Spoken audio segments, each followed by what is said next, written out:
Assalamualaikum warahmatullahi wabarakatuh. Bagaimana kabar rekan-rekan semuanya? Semoga kita selalu sehat walafiat ya.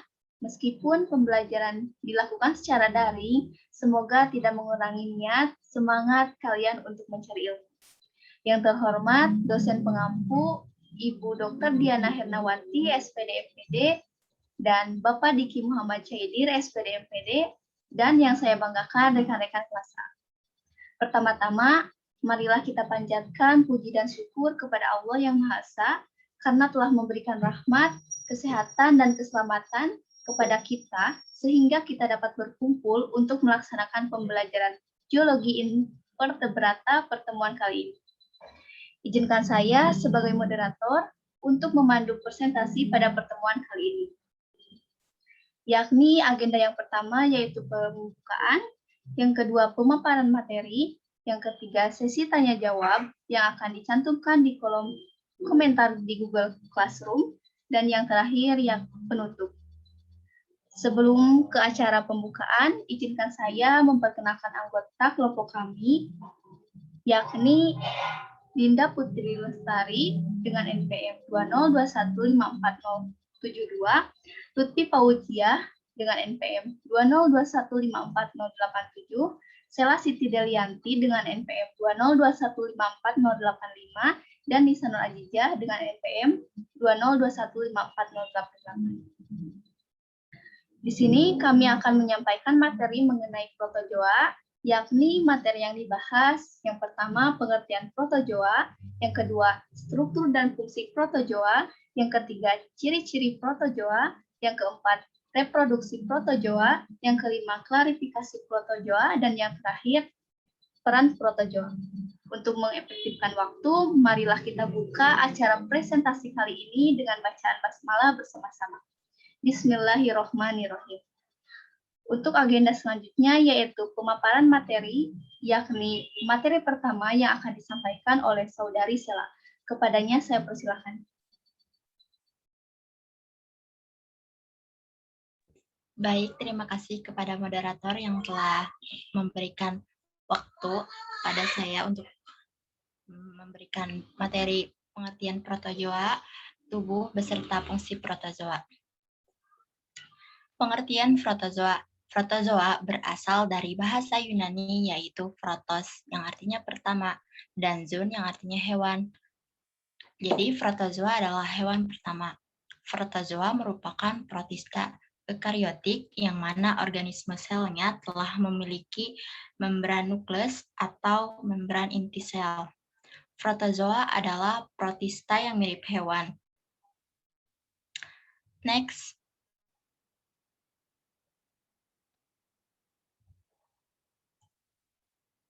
Bentuk tubuh dari protozoa. Tubuh protozoa amat sederhana, yaitu terdiri dari satu sel tunggal. Namun, protozoa merupakan sistem yang serba bisa. Semua tugas tubuh dapat dilakukan oleh satu sel saja tanpa mengalami tumpang tindih. Ukuran tubuhnya antara 3 sampai 1000 mikron. Next. Fungsi dari protozoa. Yang pertama ada membran sel, dibentuk oleh kombinasi antara protein dan lipid. Yang kedua ada ektoplasma, adalah bagian dari sitoplasma yang berada tepat di sebelah dalam membran plasma. Yang ketiga ada endoplasma, adalah bagian dari sitoplasma yang berada di sebelah dalam ektoplasma. Yang keempat ada nukleus, adalah bulatan tembus pandang yang terletak di tengah endoplasma sehingga terlihat sebagai inti. Next. Selanjutnya, ada protozoa mempunyai vakuola kontraktil untuk mengatur tekanan osmosis. Pseudopodia adalah bagian tubuh amoeba yang diproduksi secara terus-menerus layaknya organ pertumbuhan. Yang terakhir ada protozoa tidak mempunyai dinding sel dan tidak mengandung selulosa atau kitin seperti pada jamur dan alga. Baik, terima kasih. Mungkin itu materi dari saya kembalikan kepada moderator.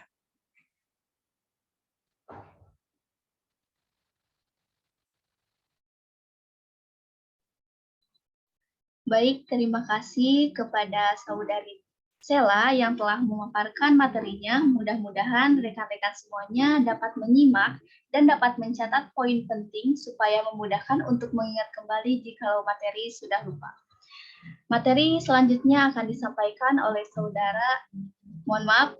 materi yang selanjutnya akan disampaikan oleh Saudari Dinda Putri Lestari. Kepadanya saya persilahkan. Baik, terima kasih kepada moderator yang telah memberikan waktu dan kesempatannya untuk saya menjelaskan mengenai materi, ciri-ciri, dan reproduksi pada protozoa. Baik, ciri-ciri pada protozoa sendiri ada 8 yang saya cantumkan di sini, yaitu yang pertama, protozoa adalah makhluk eukariotik atau sudah memiliki membran inti. Yang kedua yaitu heterotrof, di mana protozoa tidak mampu membuat makanan sendiri atau dengan kata lain memperoleh makanan dari organisme lain tersebut ke dalam sel tubuhnya atau disebut dengan intraseluler dan tidak memiliki klorofil sehingga protozoa tidak dapat melakukan proses fotosintesis. Yang ketiga yaitu alat gerak. Alat gerak protozoa terbagi menjadi 2, ada yang mempunyai dan ada juga yang tidak mempunyai. Untuk yang mempunyai, yaitu terdapat pada golongan rhizopoda dengan alat geraknya yaitu kaki semu atau pseudopodia. Lalu yang kedua ada pada golongan flagellata dengan alat geraknya yaitu bulu cambuk atau flagel. Dan yang ketiga ada pada golongan ciliata yang alat geraknya adalah bulu getar atau cilia. Untuk yang tidak mempunyai alat gerak adalah sporozoa. Ciri yang keempat dari protozoa adalah makhluk uniseluler atau bersel satu, sama halnya seperti bakteri. Sehingga untuk melihat atau mengamati tubuh dari protozoa sendiri harus menggunakan mikroskop. Yang kelima adalah bentuk. Bentuk dari protozoa ada yang tetap dan ada yang tidak tetap. Untuk yang tetap, yaitu yang pertama ada flagellata. Mengapa flagellata memiliki tubuh yang tetap? Karena flagellata dilindungi oleh pelikel atau pelikel itu adalah lapisan luar dari flagellata yang terbentuk dari protein. Lalu yang kedua ada ciliata. Ciliata memiliki bentuk yang tetap karena bentuk dari ciliata sendiri adalah oval. Dan sporozoa berbentuk tetap karena memiliki bentuk oval atau bulat. Untuk yang tidak tetap yaitu ada pada golongan rhizopoda. Mengapa disebut tidak tetap, dikatakan tidak tetap? Karena contohnya pada golongan rhizopoda ada amuba, di mana amuba itu memiliki membran sel yang elastis sehingga bentuknya tidak tetap.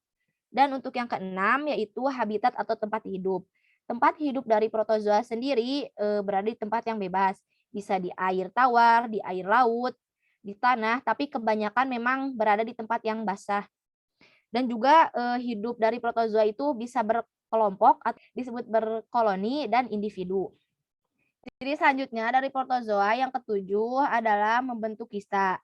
Dalam protozoa membentuk kista ada yang membentuk dan ada yang tidak membentuk. Untuk yang membentuk ada pada golongan rhizopoda. Contohnya yaitu pada amuba. Amuba akan membentuk kista pada saat kondisi tertentu yang tidak mendukung keberlangsungan hidupnya. Contohnya adalah pada saat ketika suhu lingkungannya terlalu dingin atau panas, amuba akan membentuk kista dan dalam kista tersebut amuba akan membelah diri menjadi amuba baru yang lebih kecil. Ketika kondisi lingkungan sudah seperti semula, maka dinding kista akan pecah dan amuba-amuba baru akan keluar. Kemudian amuba ini akan tumbuh sampai ukuran tertentu dan akan membelah diri seperti semula. Dan untuk ciri yang terakhir yang ke-8 adalah reproduksi. Reproduksi pada protozoa terbagi menjadi 2 yaitu aseksual dan seksual. Selanjutnya, slide selanjutnya. Reproduksi secara aseksual atau secara vegetatif terbagi menjadi 2 kelompok atau 2 golongan pada protozoa, yaitu yang pertama pembelahan mitosis atau biner, yaitu pembelahan yang diawali dengan pembelahan inti dan diikuti pembelahan sitoplasma, kemudian menghasilkan 2 sel baru. Pembelahan ini terjadi pada golongan rhizopoda, flagellata, dan ciliata. Lalu yang kedua ada spora. yaitu perkembangbiakan aseksual pada sporozoa dengan membentuk spora melalui proses sporulasi di dalam tubuh nyamuk Anopheles. Spora yang dihasilkan disebut dengan sporozoid. Dan untuk reproduksi yang reproduksi secara seksual yaitu atau secara generatif terbagi menjadi dua lagi. Yang pertama yaitu secara konjugasi, yaitu peleburan inti sel pada organisme yang belum jelas alat kelaminnya. Terjadi pada golongan Ciliata karena memiliki dua inti yaitu mikronukleus atau inti kecil untuk reproduksi secara seksual dan makronukleus atau inti besar untuk mengatur aktivitas dan reproduksi aseksual. Contohnya pada Paramecium mikronukleus yang sudah dipertukarkan akan melebur dengan makronukleus. Proses ini disebut dengan singami. Lalu yang kedua yaitu peleburan gamet, yaitu peleburan pada sporozoa yang telah dapat menghasilkan gamet jantan dan gamet betina. Peleburan gamet ini berlangsung di dalam tubuh nyamuk.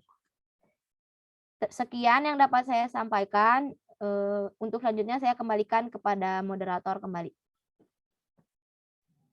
Terima kasih kepada Saudari Dinda yang telah memaparkan materinya. Selanjutnya, materi mengenai klarifikasi protozoa dan peran protozoa akan disampaikan oleh Saudari Lutfi Fauzia. Kepadanya saya persilakan. Baik, terima kasih. Sebelumnya saya ucapkan terima kasih untuk rekan saya Nisa sebagai moderator karena telah memberikan waktu kepada saya untuk menyampaikan materi mengenai klasifikasi dari protozoa. Langsung saja, untuk klasifikasi dari protozoa yang pertama yaitu Rhizopoda. Di sini ciri-ciri dari Rhizopoda yang pertama memiliki alat gerak berupa kaki semu atau pseudopodia, dan gerakan yang dilakukan itu disebut dengan amubid. Selanjutnya, Rhizopoda itu merupakan uniseluler atau memiliki sel satu. Lalu yang ketiga, bentuk tubuhnya dapat berubah. Yang keempat, habitatnya ada di perairan dengan kandungan zat organik dan ada juga pada usus manusia atau hewan. Yang kelima, cara bereproduksi dari Rhizopoda adalah secara aseksual atau vegetatif. Lalu yang keenam, cara mempertahankan hidupnya yaitu dengan cara heterotrof. Selanjutnya di sini saya akan menyampaikan mengenai klasifikasi dari Rhizopoda. Nah, di sini kami mengklasifikasikan Rhizopoda berdasarkan cara hidupnya. Yang pertama, ada Rhizopoda yang hidup secara bebas, disebut dengan ektomuba. Salah satu contohnya adalah Emuba protus. Yang kedua, hidup pada organisme lain sebagai parasit, disebut juga entamuba. Contohnya adalah Entamuba gingivalis, yaitu Rhizopoda yang hidup pada sela-sela gigi dan menguraikan sisa-sisa makanan sehingga dapat menyebabkan gigi manusia itu bolong-bolong seperti itu.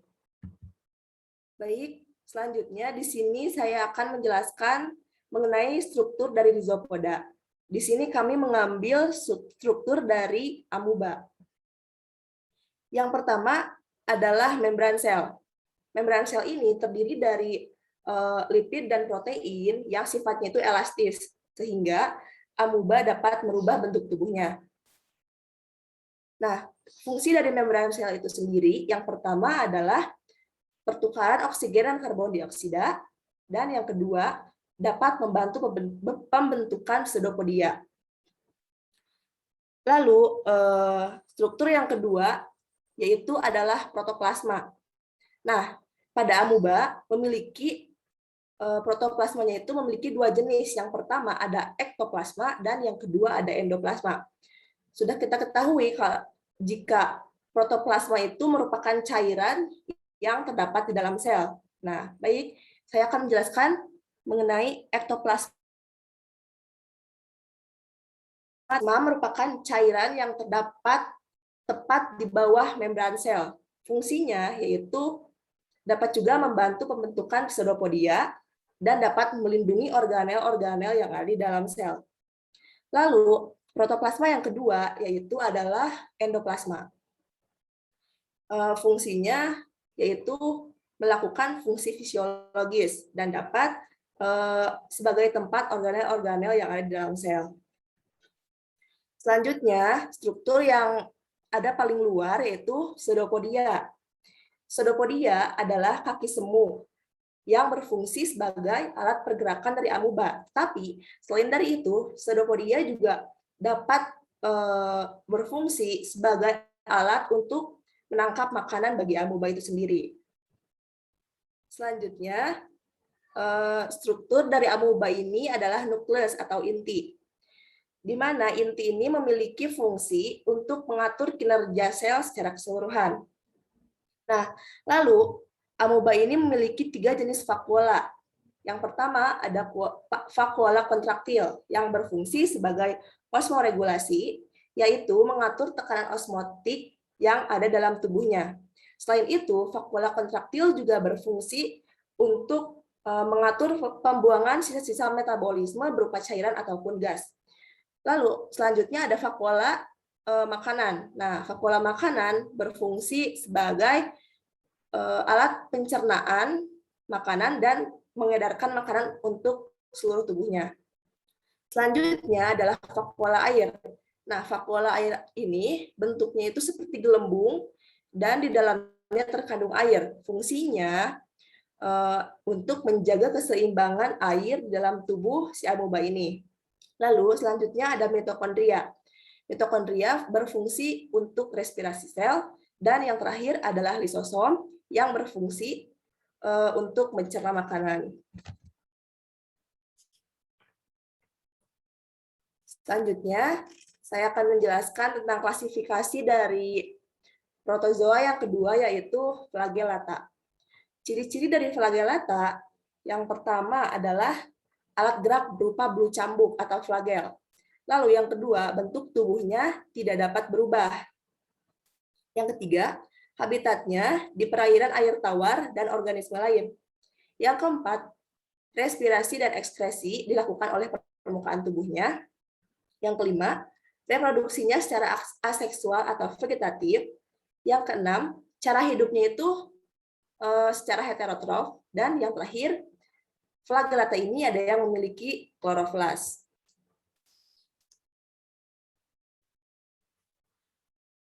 Selanjutnya adalah masuk ke dalam klasifikasinya. Di sini kami mengklasifikasikan flagellata ini berdasarkan ada atau tidaknya klorofil di dalamnya. Yang pertama adalah Phytoflagellata. Nah, ini dapat berfotosintesis karena Phytoflagellata ini memiliki klorofil. Lalu, Phytoflagellata juga mendapatkan makanannya dengan cara holozoik, holofitik, dan saprozoik. Selanjutnya, Phytoflagellata, contohnya itu adalah Euglena viridis. Yang kedua, ada Zooflagellata, yaitu ciri-cirinya yang pertama, tidak berklorofil dan mirip hewan. Yang kedua, habitatnya di air tawar dan laut. Yang ketiga, sebagian besar bersifat parasit. Contohnya yaitu Trypanosoma gambiense. Selanjutnya kita memasuki ke dalam struktur dari flagellata ini sendiri. Nah, dari struktur paling luar di situ terdapat flagel atau bulu cambuk yang fungsinya itu sebagai alat gerak untuk flagellata. Lalu selanjutnya itu adalah pelikel. Nah, pelikel itu merupakan selaput protein yang keras untuk menyokong membran sel sehingga flagellata ini bentuk tubuhnya tidak dapat berubah. Selanjutnya terdapat bintik mata. Nah, bintik mata ini fungsi utamanya bukan untuk melihat, tapi untuk menerima respon cahaya yang masuk. Selanjutnya ada vakuola kontraktil. Fungsinya sama seperti sebelumnya, yaitu untuk osmoregulasi. Selanjutnya, di sana juga terdapat vakuola makanan. Fungsinya sama dengan sebelumnya, yaitu untuk pencernaan. Selanjutnya, di sini ada nukleus sebagai pengatur kinerja fungsi sel secara keseluruhan. Lalu ada kloroflas, yaitu untuk berfotosintesis gitu. Lalu yang terakhir ada mitokondria, menghasilkan energi untuk gerak.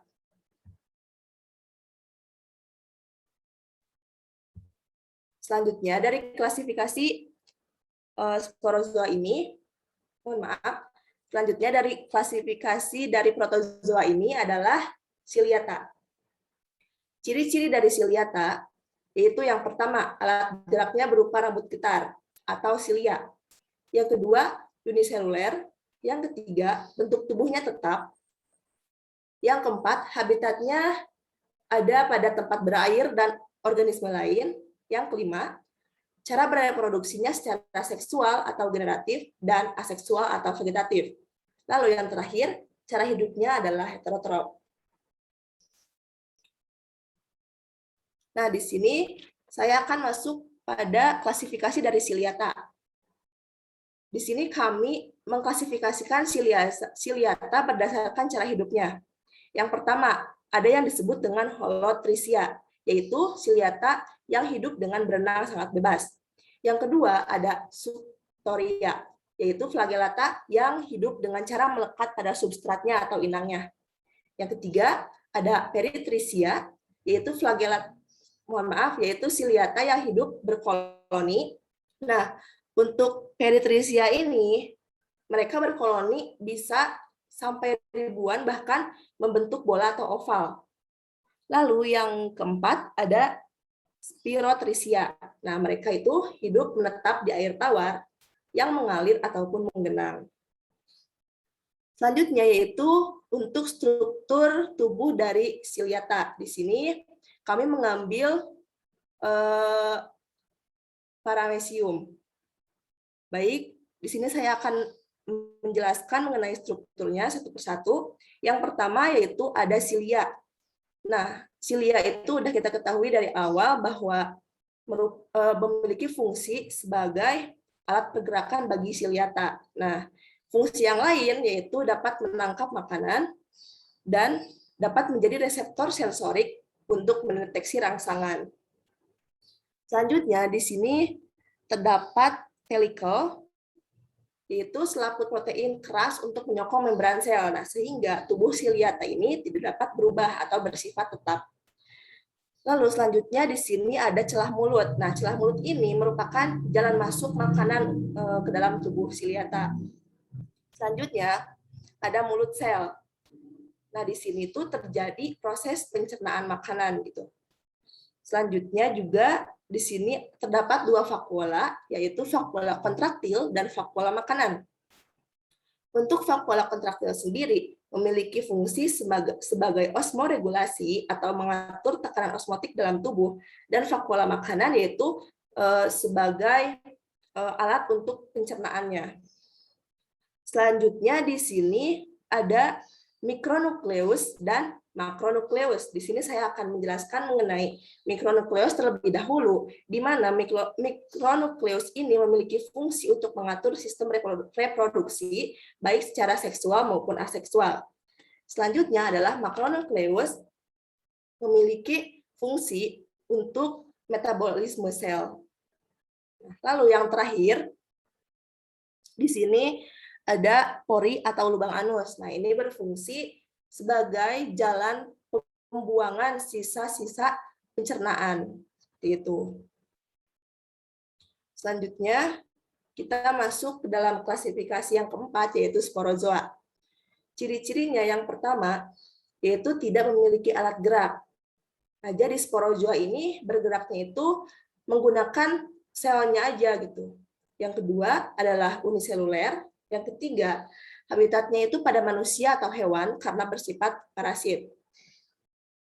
Selanjutnya adalah reproduksinya secara seksual atau generatif, dapat disebut sizogoni dan sporogoni.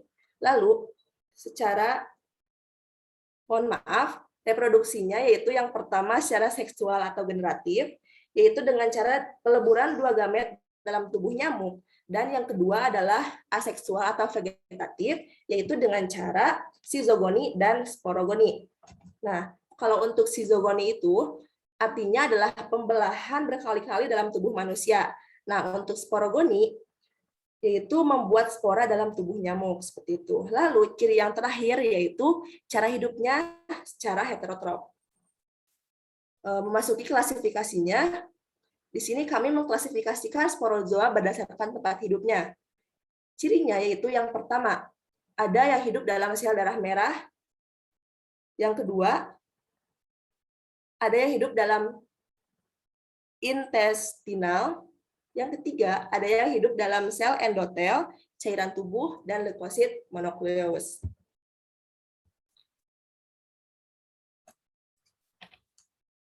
Nah, selanjutnya, memasuki siklus hidup Plasmodium. Sudah kita ketahui kalau Plasmodium itu merupakan penyebab penyakit malaria melalui nyamuk Anopheles. Maka dari itu, di sini saya akan mencoba menjelaskan siklus hidup dari Plasmodium itu sendiri.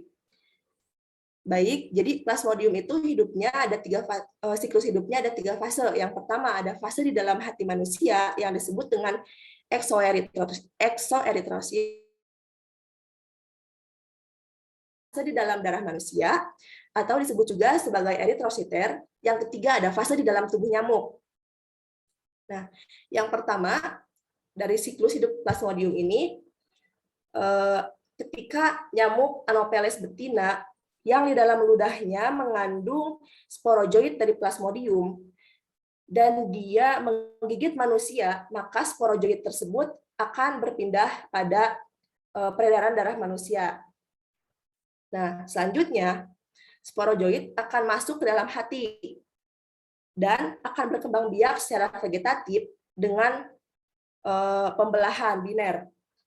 Nah, lalu akan membentuk merozoid. Nah, merozoid yang di dalam hati itu akan mengalami pematangan dan merozoid yang sudah matang akan keluar dari hati menuju sel darah merah atau eritrosit. Selanjutnya, dalam eritrosit, merozoid ini melakukan pembelahan berkali-kali dan terbentuklah merozoid baru yang disebut dengan trofozoid. Nah, siklus ini yang dinamakan sizogoni. Setelah itu, trofozoid akan memperbanyak diri lagi, menghasilkan merozoid baru yang bertugas memecahkan eritrosit atau sel darah merah. Nah, berbarengan dengan itu, merozoid ini akan menghasilkan racun juga yang berdampak yaitu demam dan menggigil pada manusia.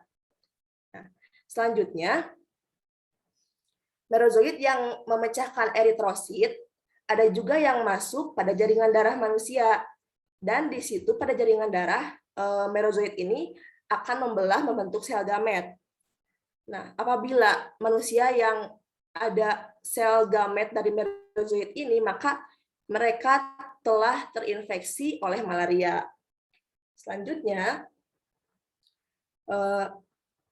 ketika nyamuk Anopheles betina menggigit penderita malaria, sel gamet akan berpindah ke saluran pencernaan dari nyamuk Anopheles ini. Nah, lalu pada saluran pencernaannya itu, sel gamet akan berubah menjadi 2, yaitu menjadi mikrogametosit atau sel gamet jantan dan makrogametosit atau sel gamet betina. Lalu, selanjutnya, mikrogametosit dan makrogametosit ini akan berfertilisasi. Kita tahu bahwa fertilisasi merupakan reproduksi makhluk hidup secara generatif. Nah, maka dapat disimpulkan bahwa reproduksi secara generatifnya itu pada Plasmodium itu terjadi pada tubuh nyamuk. Lalu, setelah berfertilisasi akan menghasilkan zigot. Nah, dan zigotnya akan berubah menjadi ookinet. Selanjutnya, ookinet menembus dinding usus nyamuk dan berubah menjadi ookista. Ookista ini memiliki dinding yang tebal. Lalu, dalam ookista terbentuk ribuan sporozoid yang akan masuk ke dalam kelenjar ludah nyamuk. Nah, fase ini disebut dengan fase sporogoni. Apabila nyamuk tersebut menggigit manusia yang sehat, maka yang ludahnya tadi sudah mengandung sporozoid dan manusia sehat itu selanjutnya pasti akan terinfeksi oleh malaria, dan siklus hidup dari plasmodiumnya itu sama seperti yang tadi saya jelaskan. Nah, selanjutnya memasuki peranan dari protozoa dalam kehidupan. Yang pertama adalah peranan protozoa yang menguntungkan. Di antaranya yaitu foraminifera sebagai pendeteksi sumber minyak bumi. Selanjutnya, Entomobacoli sebagai pembusuk makanan pada usus besar manusia, dan Paramecium sebagai indikator pencemaran air. Nah, tapi di sisi itu juga ada peran merugikan. Yang pertama, Entamuba histolytica, yaitu penyebab disentri. Yang kedua, Trichomonas vaginalis, yaitu penyebab keputihan pada wanita. Dan yang terakhir adalah Plasmodium, yang tadi saya jelaskan siklus hidupnya, yaitu menyebabkan malaria. Mungkin cukup sekian yang dapat saya sampaikan. Mohon maaf atas segala kekurangan dan kesalahannya. Terima kasih. Saya kembalikan pada moderator.